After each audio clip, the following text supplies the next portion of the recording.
Goody, it's your boy, and we back with another little banging video. And I got the gang back with me, man. Got Brad, Kill, and I got Jill in the corner over here. So, got the LeBron fan back. Now, y'all be going at it in the comments. I ain't gonna stunt. I like that, man. I like that. I told him it was gonna go like that, bro. I really did, bro. So, they told me the end of the video was gonna be the worst part. So, I just hope you ready, bro. I just hope you ready. We gonna just jump into it, y'all. Let's get it. I'm gonna jump into it right now. Let's get it. GOAT analysis. The eye test. And to be clear, by eye test, I don't mean which of these players is bigger, faster, or jumps higher. None of that is relevant unless we're having a track and field competition. And frankly, if physical measurables mattered, then George Murasan would be in the GOAT conversation. No, what I mean by the eye test is, if you sat an average basketball fan in front of a TV to watch a player in action, what would he notice that the player is and is not great at? Thankfully, I happen to be an average basketball fan, and I've had the privilege of watching both LeBron and Jordan during their playing days. So unlike a lot of my fellow YouTubers, I haven't merely relied on highlight videos. Here's what my eyes told me when I saw Michael Jordan play, particularly during his playing days with the Chicago Bulls. He was the best offensive player in the game. He was arguably the best defensive player in the game. He had the best mid-range game. He was the best finisher at the rim. He had the best post-up game, which is incredible considering most players who dominated the post were big men. He was widely considered the most clutch player in the game. He was regarded by opponents as the fiercest competitor on the court. He was regarded by teammates as the hardest worker in practice. And when all was said and done, amongst the other stars of his generation, he was the greatest winner. Now, when you're playing against the elite of the elite athletes of the world, to be the best at any one of those things is pretty remarkable. But to be the best at all of them? I tell you, it's impossible, but for the fact that we saw Michael Jordan do it. And when it comes to the GOAT debate, that's the biggest hurdle facing LeBron. He's basically being compared to a guy who was great at everything and practically had no weaknesses. Seriously, judging by the eye test, what's the worst thing we could say about Michael Jordan's game? Probably that he wasn't a very good three-point shooter. Jordan shot 33% from beyond the arc in an era when the average player also shot 33%. So when it came to three-point shooting, he wasn't good, he wasn't bad, he was just average. But remember that Michael played in an age when the three-point shot wasn't a big part of the game. During Jordan's years, teams averaged only 9.5 three-point attempts per game, and Michael himself attempted less than 2 threes per game. And if being an average three-point shooter is a weakness of Michael's game, well, then we also have to call it a weakness of LeBron's game. The difference is that LeBron plays in an era where the three-point shot is a huge part of the game. During the years in which LeBron played, teams attempted on average over 21 threes per game. And LeBron himself averaged 4.3 three-point attempts per game, or 2.5 times as many as Jordan. Despite the increased emphasis on threes, LeBron's career shooting percentage from beyond the arc is only a hair better than Jordan, at 34%. And it's actually slightly below his peers, who averaged 35% from three during his era. But to reiterate, being an average three-point shooter was by far the worst part of MJ's game. For LeBron, it's not even close. LeBron, in fact, has... That's pretty much the same, and I don't think either one of them got a flaw in their game, though, to be honest with you. I gotta give you that, because LeBron, the only thing he is an average three-point shooter. He's not bad at nothing else. You know what I'm saying? Shots so LeBron can't shoot. That, yeah, he did too. He took 2 more. He averaged 2 more shots a game than Jordan averaged. But I mean, at the same time, but what about that janitor stuff? Because they was big on the janitor stuff in the comments. You know what I'm saying? You still on the janitor stuff, or like this janitor still don't even class that real quick. Before he paid against nobody, man. I mean, I was watching another video, you know what I'm saying? They were like, he played against Hakeem, Larry, Drexler, all the people, all the greats, bro, all the greats. Jordan stopped a lot of people. Yeah. And I mean, LeBron did too, you know what I'm saying? It's a different era. He played against more super teams, but Jordan had to go through all the ballers, man. All the ballers.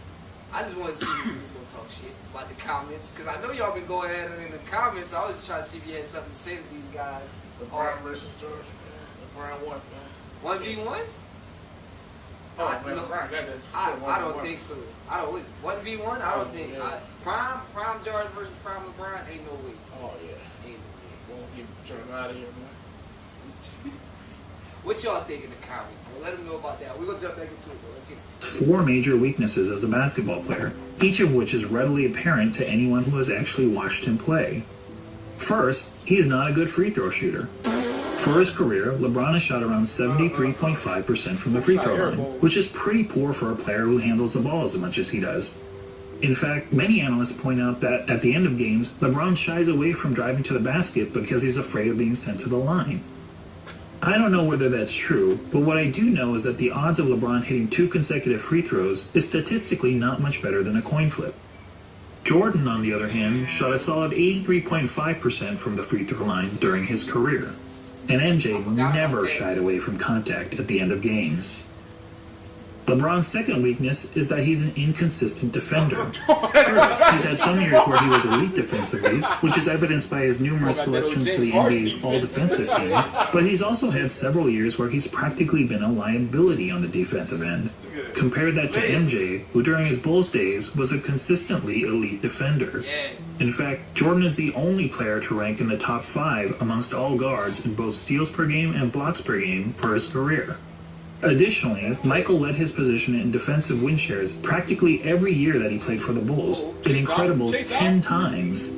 LeBron, comparatively, has led his position in defensive win shares on just 4 occasions, and in 5 of his last 7 seasons, he didn't even crack the top 10 at his position in defensive win shares. Now, some will excuse LeBron's recent fall-off on the defensive end as a byproduct of his resting on defense so that he can have more energy on offense. And we can debate the merits of that strategy, but resting on defense is not something Michael Jordan was ever accused of doing. Heck, even as a 40-year-old, he was busting his tail on the defensive end. But what about the notion that LeBron's been the more versatile defender? LeBron supporters will argue that he can guard positions 1 through 5 on the court, such as when he guarded Derrick Rose for stretches in the 2011 playoffs. But LeBron's guarding the opposing team's point guard or center isn't something that happens very often. In fact, during his career, LeBron has spent less than 5% of his total minutes guarding the opposing players 1 or 5. So the versatility argument is highly exaggerated. And look, when it comes to versatility, Hometown Buffet may have a more versatile menu than Spago. That doesn't make it a better restaurant. LeBron's third weakness is that he's not a very good shooter. And this is a pretty significant flaw for someone claiming to be the GOAT. I mean, shooting the ball is the quintessential skill in the game of basketball. It's the part of the game that everyone practices, whether on the playground, at the YMCA, or in the NBA. Now, some people will contend that LeBron is actually a better shooter than Jordan because he has a better DeAndre Jordan and Tyson Chandler.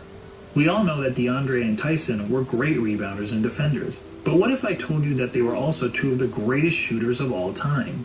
That would be certifiably crazy. But if you look at all the shooting metrics, field goal percentage, effective field goal percentage, true shooting percentage, both of these guys rank near the top in NBA history.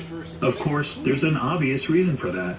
As we all know, both DeAndre Jordan and Tyson Chandler take a lot of their shot attempts on dunks, layups, and putbacks, which are extremely high percentage shots. Well, guess what? So does LeBron James. In fact, every single year of his career, the shot that LeBron James has taken the most has been within 0 to 3 feet from the basket. In other words, dunks, layups, and putbacks. More than 1 of every 3 of LeBron's shots has been within this point-blank range, which is aided by his playing in an era where it's been relatively easy to get to the rim, particularly when compared to the physical era in which Jordan played. And just like every other player, LeBron is really effective from 0 to 3 feet, hitting over 73% of these shots. But how does LeBron fare from outside this range? According to BasketballReference.com, LeBron's shooting percentage from outside 3 feet is 37.5%. It's even poorer in the playoffs where he shoots 35.9%. And it gets even worse in close and late situations. In the last 2 minutes of games where the score is within 5 points, LeBron hits only 31.7% of his jumpers. Look, it doesn't take a rocket scientist to know that these numbers aren't very good. Which is probably why in the 2013 finals, the Spurs' defensive strategy against the Heat was to basically dare LeBron James to shoot. And keep in mind, this was against LeBron in his prime.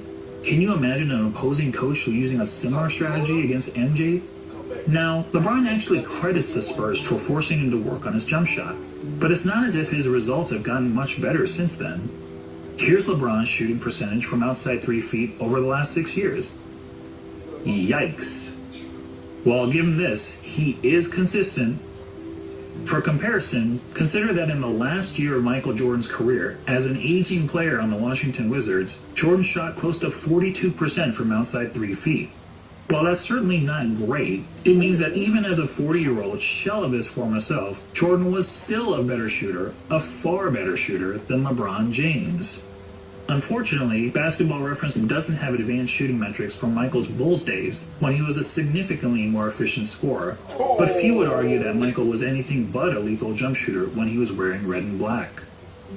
When it comes to shooting, all of us can recall practicing shots on the blacktop, counting down 3, 2, 1, before launching a shot at the rim.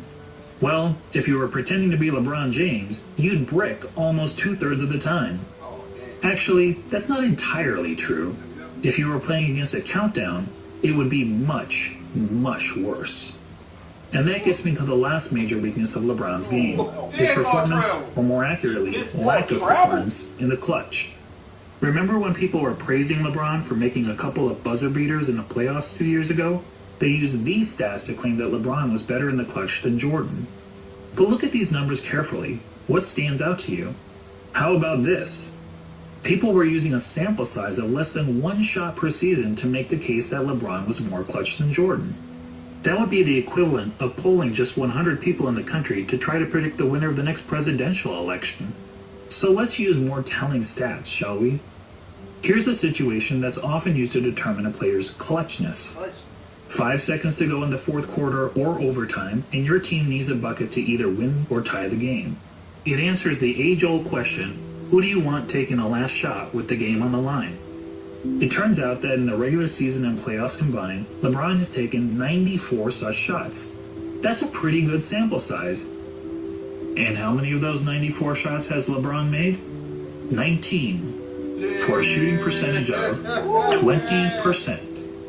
Let me repeat that. 20%. Guys, that's not bad in the clutch. That's atrocious. Michael Jordan in the same situation shot roughly 50%. Yes, that's right, Jordan's performance under pressure was the same as it was throughout the rest of the game. And that, my friends, is the definition of clutch. So there you go. When it comes to the eye test, our eyes tell us that one player, Michael Jordan, is great at everything and has practically no weaknesses.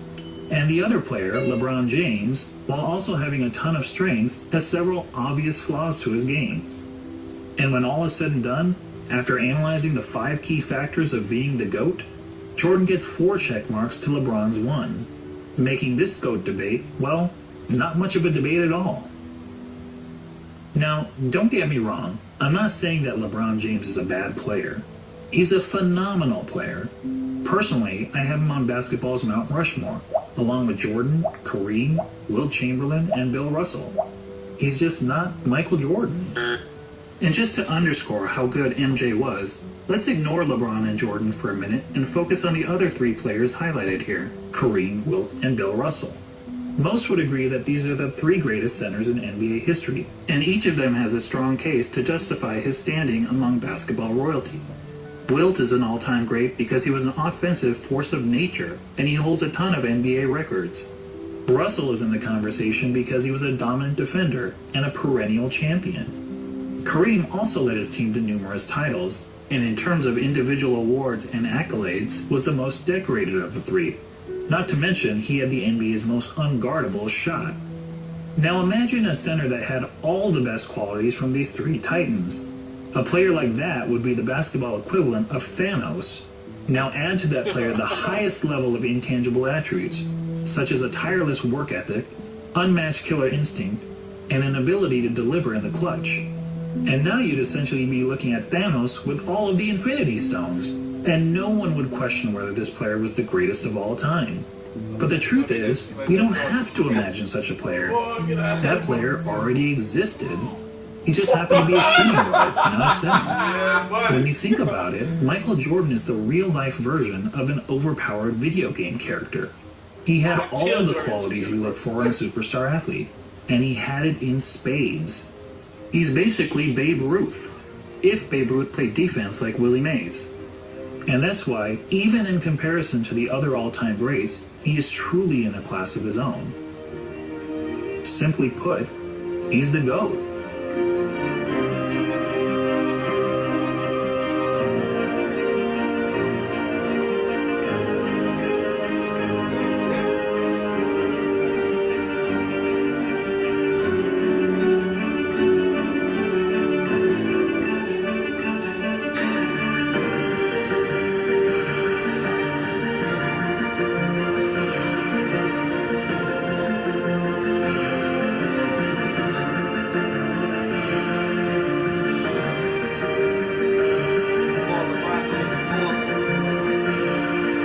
Not like that.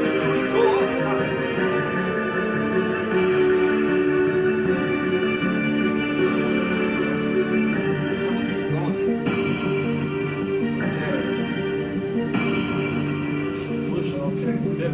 Push on. Push that boy to the ground. Look that way.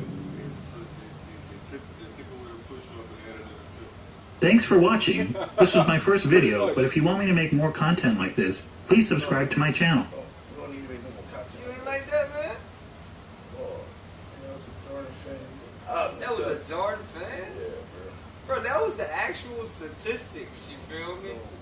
I mean, bro. We don't even know this dude, man. That's he a Jordan fan. I feel like he was biased, you know what I'm saying? He was just giving us the stats. Like, that's, and as a LeBron fan, you just can't accept the stats. You can switch over to the other side anytime, bro. What's that? That's LeBron forever. Duh. All right, the clutch factor. It said LeBron shot around 20%. You would be always arguing with me that he clutch. Oh man, it's close. He might be higher than that. He probably played some more games after this. 23%. So we know who's the better player. I'm saying you still don't believe at all that Jordan is the GOAT after watching this whole video. He number and all two, these bro. stats. Ain't nothing wrong with being He number number two. two? 1.5. I go up 0.5. 1.5. Can't be a Harris. He ain't never gonna be over LeBron to me, bro. Damn. Kind of like Curry more than Jordan, to be honest. What? Oh. I like Curry. Curry trash. Now I'm sorry. I like it's my top 5 go Okay. LeBron, Jordan, Jordan. LeBron.